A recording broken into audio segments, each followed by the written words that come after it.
Mahigit 3 linggong nawawala si Kokon mula nang mahulog sa sasakyan. Paano kung isang gabi ang fur baby nyo ay bigla na lang mawala? Ganyan ang nangyari sa asong si Kokon, isang 6-year-old na crossbreed ng Shih Tzu at Japanese Spitz.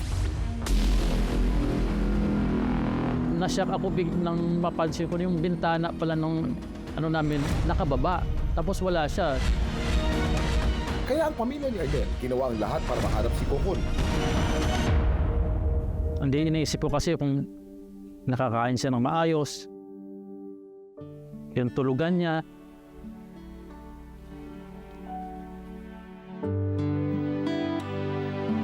Mahanap pa kaya si Kokon?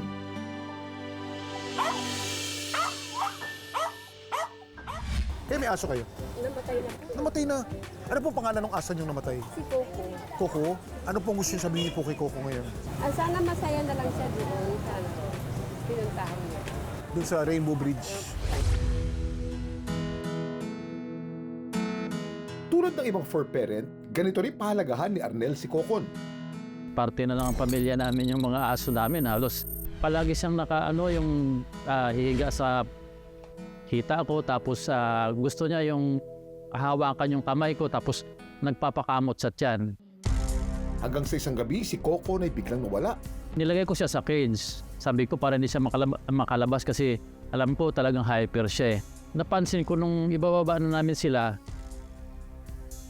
nasyak ako nang mapansin ko yung bintana pala nung namin nakababa. Tapos wala siya. Siyempre shock ako. Sabi ko, sandali. Sabi ko si Kokon wala. Ang huling imahe ni Kokon, nakita lang nila sa rear cam ng kanilang sasakyan at sa CCTV footage ng kalsada. Dali-daling hinanap ng pamilya si Kokon. Binalikan muna namin, nakadalawang ikot kami. Tapos yun, wala talaga. Ang mga anak ni Arnel nag-post sa Facebook. Namigay din sila ng flyers at nagtanong-tanong sa iba't ibang lugar. Dito tumawid si Coco. Dito siya napunta. Nag-anunsyo na rin ng pamilya na magbibigay sila ng reward money sa kung sino makakahanap kay Kokon. Nagpalipad din sila ng drone camera para makatulong sa paghahanap. Si Arnel naging emosyonal na rin habang nagkukwento. Nung mawala siya, halos hindi rin ako gano'n nakakatulog. Makita pa nga kaya si Kokon?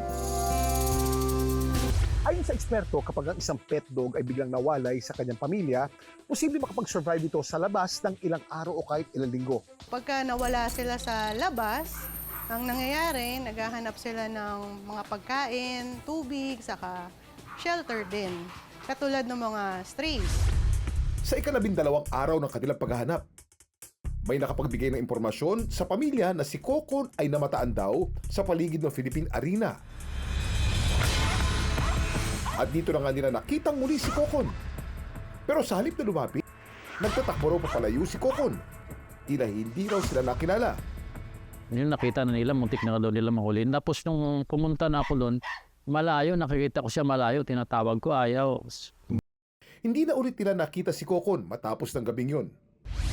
Ayon sa mga eksperto, kapag matagal na naliligaw ang isang aso, maaaring mangibabaw ang takot at instinct nito at umiwas sa mga tao, kahit pa mga ito'y kilala nito. Nasa nasa survival mode na takot sila sa labas kasi hindi sila familiar dun sa lugar. Kahit tawagin mo, parang ayaw pa nilang lumapit. Siyempre, trauma pa yung aso, no? Trauma pa siya dun sa environment, sa lahat ng taong lalapit sa kanya, akala niya anong mangyayari sa kanya. Pero nabuhayan ulit ng loob sina Arnel nang may isang concerned citizen na nagpadala ng isang video ng hinihinalang si Kokon. Sigurado kami kasi sa forma ng katawan niya at saka kulay, talagang siya. Pinagtano namin yun, umaga na yun. Pero wala na siya. Mahanap pa kaya nila si Kokon? Hindi naman daw dapat mawala ng pag-asa sina Arnel. May mga kaso rin ng aso nakakabalik sa kanilang pamilya kahit matapos ang mahabang panahon. Ang asong si Fortical mula sa Pennsylvania sa Amerika ay nawala noong 2015 at natagpuan lamang noong 2026 nang maskan ang kanyang microchip sa isang animal shelter. Sa day 14 ng pagkawala ni Kokon, nag-message sa kanila ang estudyanteng si Krisa. Nakita raw nila si Kokon at nasa kanila na ito. Kinontak niyo yung anak ko, tapos yung pinakita yung picture na yun nga, nakita na nila na nahuli nila, tapos nilagay din nila sa cage. Tapos yun, sinira din yung cage. Tapos lobas siya, nakawala din uli. Pero si Kokon, hindi naman pala lumayo. Hanggang sa ika-17 araw ng paghahanap, sa isang maulang gabi, Inabangan nila nung gabi, lumakas ang kulog, takot sa kulog. Tumakbo doon sa bahay nung pinanggaling, yung nakahuli yung krisa. Doon siya nahuli. Marungis, ang dumi, tapos medyo payat na siya. Yun, awang-awa nga kami. kamusta na kaya ang lagay ni Kokon? Nagbalik na sa normal ng katawan niya. Malinis na.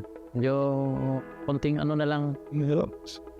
Makulit na rin. Masaya. Siyempre pag ganyan, tapos naglalambing sa'yo. Matapos ang 17 araw ng pagkawala at 17 araw ng pagugulira,